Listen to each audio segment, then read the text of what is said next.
Loving the hood. Thank you. Have a look at John. We are backstage here with IFBB Pro Sam Pearce. Congratulations, man. Look, when you came out this morning, 100% in my eyes, you were, and I say the most improved. Like, you know how you used to get most improved award when in soccer is because you were shit at the beginning of the year and then you kind of got better.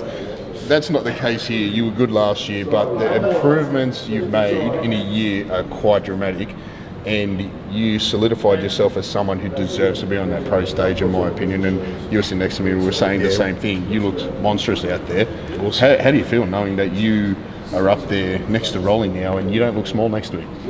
Yeah, it's good, man. Like, you know, I'm just rolling with the punches, you know what I mean? Like, for me, I just got to demoralise my last showing. And I've always done that even as an amateur, you know, like even though I'm a new pro. You know, you never know who's going to come out, you know, like, and I had to learn that in my early amateur years. Just because you win a show doesn't mean you come out and win the show the next year. You know, if you get too caught up on and winning and doing this and that, like, you got to have a champion's mentality, but your main focus is to beat your last performance, and that's the only way you're going to progress. And if you do that, you will eventually win. You'll win whatever title you want to win if you are constantly not just beating your last performance, but I'm talking like smashing your last performance. Yeah, you know. Well, you definitely did that by I think about 12 kilos. How much heavier were you? Oh no, I was those weigh-in photos about 12 kilos. Tony hyped it up a bit as 12 kilos, but I was about 10 kilos.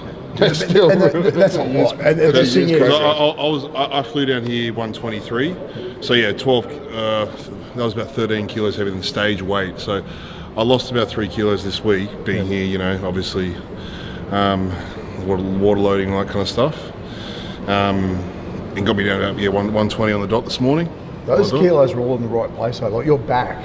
Wait till you see some comparison shots of you and Rolly when you get a chance. Your back has come up tremendously. Yeah, awesome. But obviously you and Chris Aceto put a plan into place from last year. I know you personally. I know you followed through. You wouldn't have left any stone unturned the whole year through. So it's good, man. I'm in a really good place because like even. You know, I'm tight with Chris. We don't do too much off-season work together. You know, like I will be this time around, that's for sure. But you know, he's busy and stuff too, so I don't like to hound him too much. I kind of know what I'm doing off-season.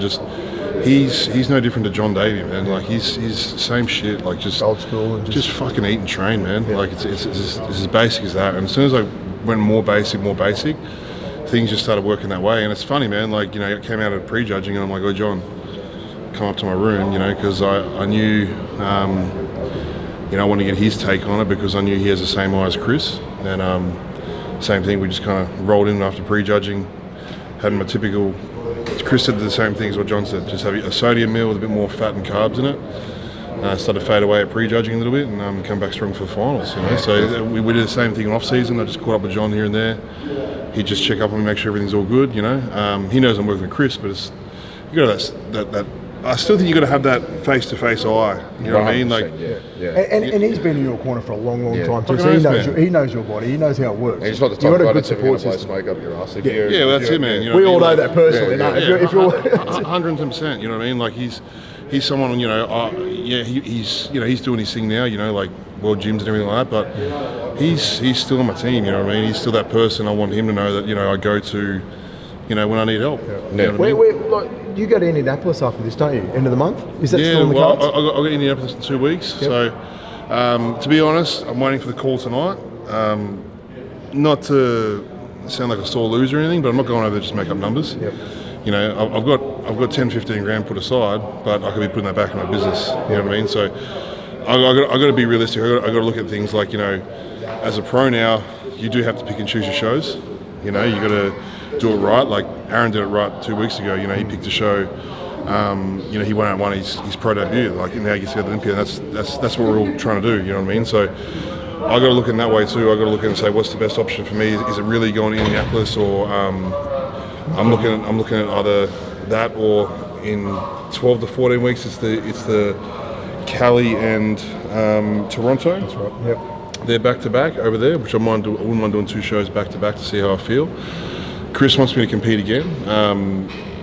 That's what we're going to talk about tonight, really. I'm just going to send a message tonight and after get these results, see how I go. And Sean Roden himself said that you need to make face a little bit more and get your face out there. And also, Sean, when you came down here before and you went back up, and Sean gave you a pretty damn good compliment. I didn't hear it. Yeah, he said how improved you were, and he's obviously Chris Aceto preps him as well. So Sean's a bit of a fanboy, bro. He should be. We should be. He's a fanboy. Had him on my story this morning, and I'm like sitting there.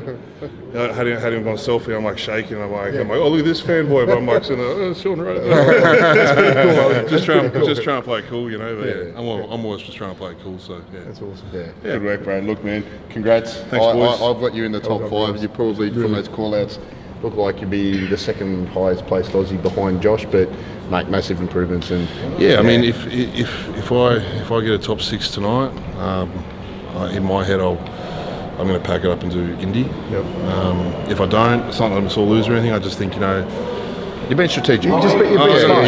Strategic. You know what I mean? Like I just feel like, you know, the judges, they really noticed me tonight. I noticed they were pointing me aside. Last time, you know, I was just kind of there. They were really looking at me hard tonight, which is great. Good feeling, you know. And knowing that I smashed my last performance, I've come away with what I want to come away with. So the cherry on top would be the top 6. I've got the top 6. I'm off to Indy. Yeah. So Awesome. All right, brother. Sam Pearce, thank you very much for the chat. Thanks, boys. Thanks for all your time. And I see all the support too. You guys as well. You were sitting behind my clients today, and you said one of the juniors had a really awesome routine. Yeah. You noticed that today? Yeah. They told me. So I said, you know, I just want to thank you guys because you're always supporting my team, supporting me, giving me good props, so it's making me look good. So Mate, you're a good human, so it's not hard to do. Thank you very much. Congrats, brother. Thanks, Thanks, boys. mate.